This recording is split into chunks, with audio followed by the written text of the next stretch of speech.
The crystalline chamber of the Galactic Council fell silent as Ambassador Chloe Chen stood before the assembled representatives of 47 star systems.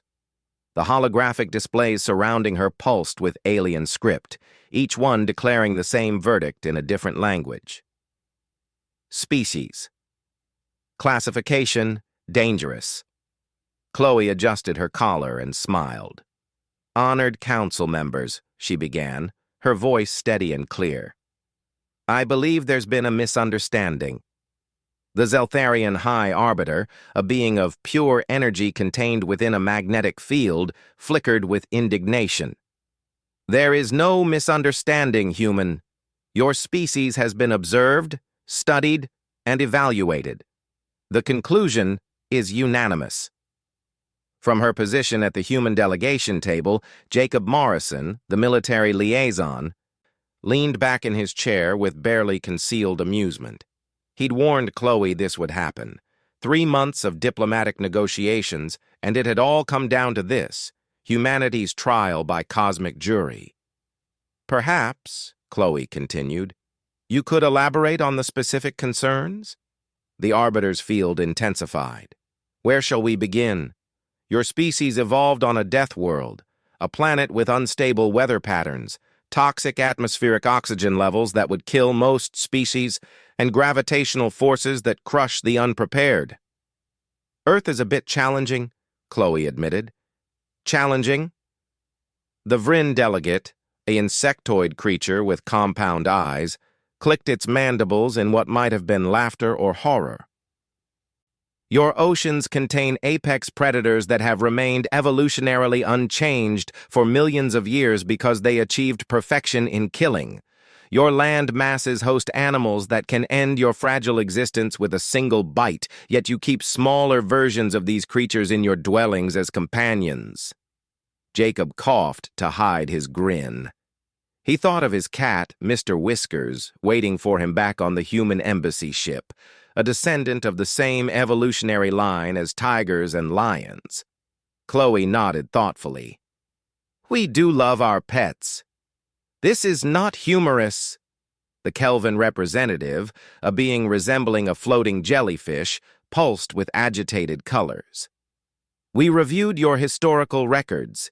You engage in recreational activities that simulate near-death experiences, jumping from elevated structures with fabric parachutes, descending into ocean depths where pressure should liquefy organic matter, launching yourselves into space in primitive metal containers before you even achieved faster-than-light capability. Some of us enjoy extreme sports, Chloe said with a shrug. The Arbiter's voice resonated through the chamber. Your warfare is barbaric. When other species encounter conflict, we negotiate, we arbitrate, we find peaceful solutions. Humans, you turned your death world's resources into weapons. You split the atom, a fundamental building block of reality, and your first instinct was to weaponize it. Jacob straightened in his seat. This was his territory. With respect, High Arbiter, we also used nuclear technology to power our cities and explore our solar system. Every tool can be a weapon if you're desperate enough. Desperate, the Vryn delegate repeated. Yes, we read about your concept of mutually assured destruction. You built enough weapons to sterilize your own planet multiple times over, held them over each other's heads, and somehow avoided extinction. What rational species does this?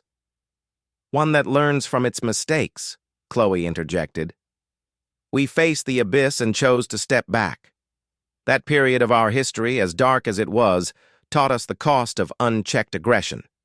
It's why we've come to you now in peace. The chamber filled with a cacophony of alien sounds, whistles, clicks, harmonic vibrations, all expressing skepticism. Peace? The Arbiter's energy field crackled. Your species' literature glorifies combat. Your entertainment media depicts violence as a solution. Your children play games simulating warfare. Jacob stood now, his military bearing evident. Our literature also speaks of sacrifice, honor, and protecting those who cannot protect themselves. Yes, we know violence. We evolved alongside it, survived it, and learned to control it. But that's not what makes us dangerous, is it? The council fell quiet. You want to know what really concerns you? Jacob continued, walking toward the center of the chamber. It's not our capacity for violence, it's our capacity for survival, our stubbornness, our absolute refusal to quit. Chloe joined him, standing shoulder to shoulder. Every species here evolved on worlds with optimal conditions. Stable climates, abundant resources, peaceful evolutionary paths. You reached for the stars because you were curious. We reached for the stars, Jacob said, because we had to. Because our world tried to kill us every single day. And we looked up at the night sky and said, not today. The Kelvin delegates' colors shifted to a subdued blue. You admit you are driven by survival instinct above all else. No, Chloe said firmly. We're driven by hope. Every challenge we faced, disease, famine, war, natural disasters, we could have given up, but we didn't. We innovated. We adapted.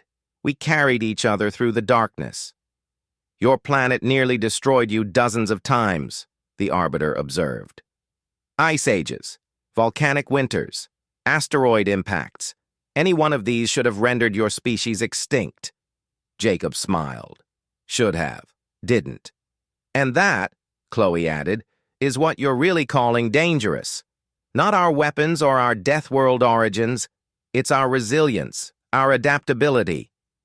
The fact that we simply refuse to die. The silence that followed was profound. The council members exchanged glances, or whatever passed for glances among beings of such diverse physiology. Finally, the Arbiter spoke.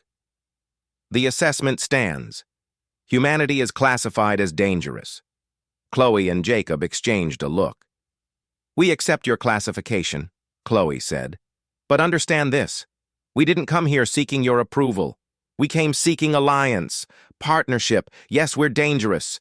Dangerous to face as enemies, but we're also loyal, innovative, and courageous beyond measure. Dangerous can mean many things. We're dangerous to problems, Jacob added. Dangerous to threats, dangerous to anyone who'd harm our friends. The Vryn delegates' mandibles clicked rapidly. You consider this classification favorable? Chloe grinned. Where we come from, dangerous is a compliment. It means we're not to be underestimated. It means we've earned respect. Respect, the Arbiter mused. Perhaps that is indeed what you have earned. The holographic displays shifted, the word dangerous now accompanied by a new designation, potential ally. As Chloe and Jacob left the council chamber, Jacob chuckled. We just got called dangerous by the entire galaxy.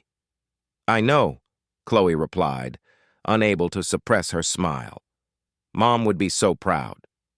Behind them, the Galactic Council began the long process of reconsidering what dangerous truly meant, and whether having humanity as a friend was far preferable to the alternative. Humanity had arrived among the stars, carrying all their beautiful, terrifying, stubborn resilience with them. The universe would never be the same. End.